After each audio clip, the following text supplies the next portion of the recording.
Hi everybody, thanks for checking this out. This is a video that's going to be especially fun, I think, for all concerned because if a keyword search for your own type has led you here, then you're going to get to hear all about what somebody thinks is fantastic about you and, what a drag that is, finding out about how great you are.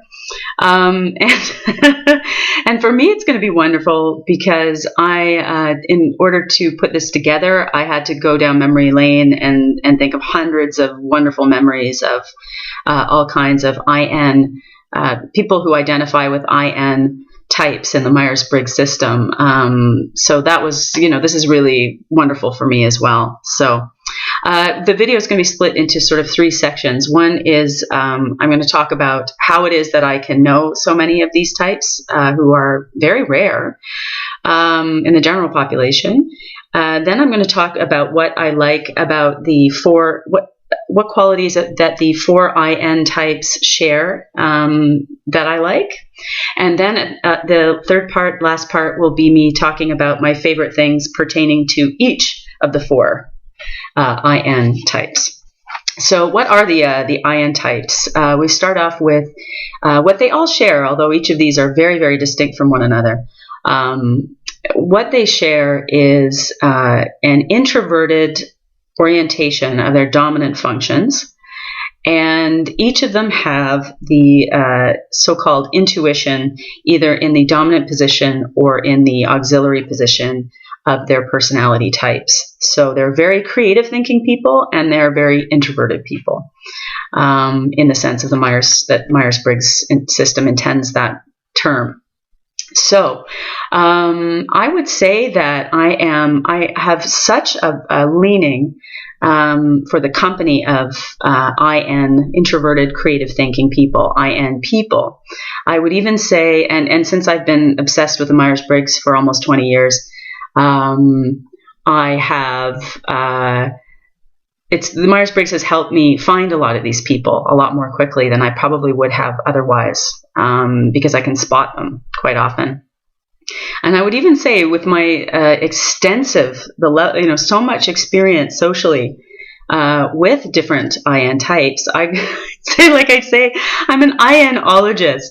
You may have noticed if you've seen my other videos, I often will, I'm talking very extemporaneously, and I'm quite often, too often probably, mentioning IN types in my examples, and that's just because they're sort of uppermost in my mind.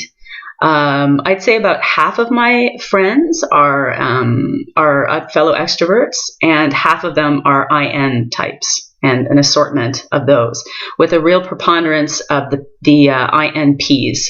So the INTPs, the INFPs. I know a ridiculous number of people who identify with those two types, and I know an unusually high number of those who are INFJ and INTJ.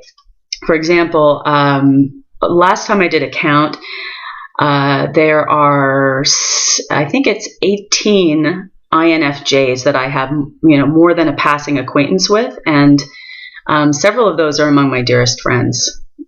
So there's that. And then as for INTJs, I've encountered them at work, and I probably know about, let's just say I've had some really wicked conversations multiple times with about probably 8 to 10 INTJs.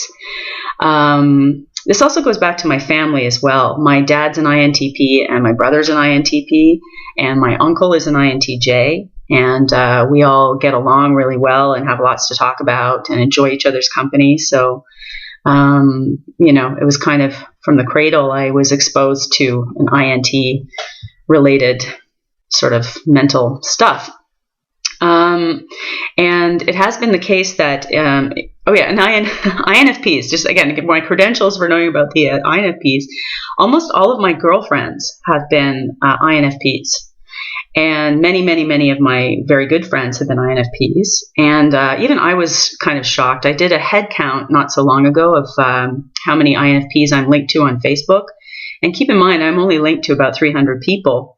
But of those 300 people, 29 were INFPs, which I think is pretty crazy. So they are all over the place in my life. And then INTPs, all of my boyfriends have been INTPs. And it's ridiculous, actually. There's one time I even tried to break away from my type. I was like, okay, that's enough. I need to see what else is going on out there, and I want to, anyway, I had my reasons for looking for something different. And you know what happened when I looked for something different? I ended up in a 4-year common law relationship with a sock and sandal wearing, self-taught Linux freak, magician hair, doesn't give a, just going to say, what I was going to say, what other people think, et cetera, et cetera. So I can't get away from you guys. I don't know. Anyway, as for the INTJs and INFJs, I've often experienced in my relations with them really like a really crazy chemistry, and sometimes a sexy chemistry too, but definitely like a mental zinginess that is mutual and quite immediate. It seems that most, of the INFJs and INTJs that I've encountered, we right away want to talk to one another, and we have a good time talking to one another. But it just so happens for me that they seem to be much more rare, and I think that's true sort of generally speaking statistically, and also just in my life. And also they've often been, where there has been a sexy vibe between us, they are particularly the INTJs that I know. And again, it'd be interesting to see in the comments what people say about this, but it seems like a lot of the INTJs really kind of settled down relatively early. You know what I mean? Which makes sense, I think, when you think of how INTJs usually operate. They're sort of like, I've got the plan. I've got the 5-year plan, the 10-year plan, the 15-year plan, the unto death plan, which will be, is open to revision at various times. And but they have an idea of like what they want, and they're like, okay, got to get a girlfriend, get that in place. Good, like they're on a mission, and often their work is a really big focus, and they sort of pick a mate, using a lot of logical considerations. And I think what's happened with a lot of whoa, I'm really going off topic a bit here, but with a lot of the INJs that I've met, I think some of them are really attracted to me, but then they sort of look at me and my life and how sort of chaotic and all over the place I am, and they sort of think, wow, that's, she's really sexy, and I love talking to her, but even my powers of organization can't take this on, I think that's what's happened. So I gotta work on that a little bit, on my end, tidy things up a bit.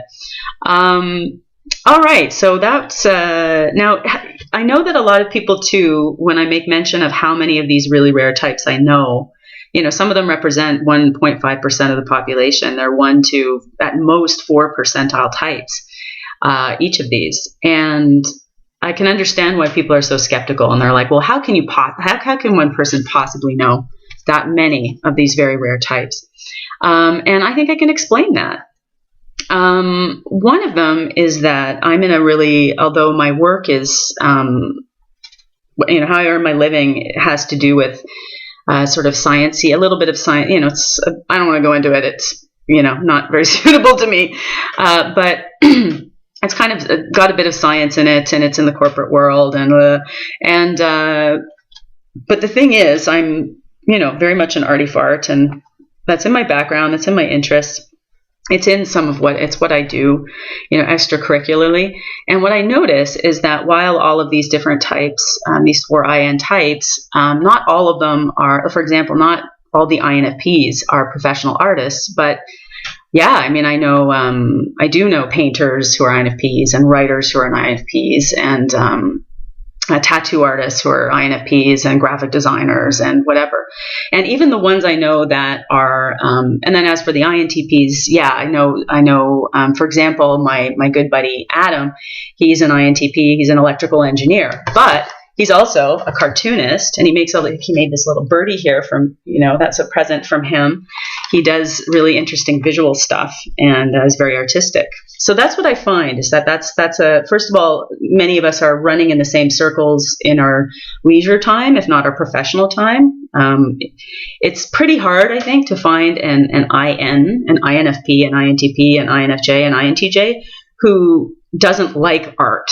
You know what I mean? Like, they like to read. They appreciate, even if they're not making art, even in their off time from work, or if they're not making it their job, then they enjoy it. They're out there seeing plays and going to galleries and reading interesting books, and they take an interest. So that's sort of a way that we can find each other. The other thing is, I think as an ENFP, I am particularly equipped to find these creative thinking introverts, because first of all, the MBTI has given me a real kind of handbook for. It gives me a lot of raw material, and then because I am a dominant, extroverted, intuitive type, with a really strong, really strong penchant for the stuff associated with intuition, it means that I am really, I think, we are probably extremely, there are two things, we're ENFPs and ENTPs too, who have that shared dominant function.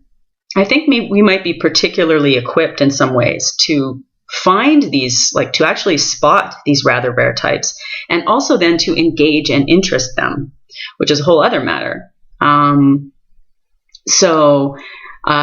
very good at scanning the environment. ENFP is known to be very good at, and ENTP too, at sort of scanning the environment, taking in a lot of information, making a lot of associations with that information, and seeing connections and patterns with things very quickly, spotting anything that's unusual in a given situation very quickly. And, any of the INs is one of those very unusual things in a regular old setting, any old group setting. To me, they stand out like crazy. And I'm looking for them, because I know that I tend to get along with so many of them, and I tend to love their company and just really value what they have to offer socially. I'm on the lookout, and because it's so easy for me to be so wide-ranging and to know people from all walks of life. That's the other thing too, is very typical of ENFP and ENTP. We have huge social networks. We can be found just about anywhere. We're extremely open-minded, and we're very curious people, and we're very unconventional. So we think nothing of. We go all kinds of places that, maybe more conventional types or less adventuresome types would feel they don't belong and they shouldn't go, or they just wouldn't even think to go, but we will. So, I'm finding you guys. That's what's happening. And then I'm going and engaging with you. And because I know so much about the types, thanks to my lived experience with constant reference back and forth to the MBTI material, it means that I know certain things about the IN types that most people don't know. And so, and then here's the other thing, ENFP and ENTP too, we're known for being, really fantastic at quickly sussing out, where people are coming from. And then we are very, not always there, of course, these are all huge generalizations, and this is not always the case, but it is quite often the case that ENTPs and ENFPs are very, very adaptable, and we kind of love to, it's not just that we can do it, we also love to do it. We love to try and imagine how somebody is thinking, even someone very different from ourselves, and then sort of use our creativity and our native kind of adaptability to adapt to, figure out how to relate to those people that are very different from us, but who are quite often interested in a lot of the same things, and who make fantastic conversationalists once if they like you, if they want to be bothered to, give some of their precious daily store of energy over to interacting with you, then it's, we find that so rewarding, so deeply rewarding. So the other thing too is that we're very, I'll get to that after. So I think that sort of explains a lot about how I can know so many of the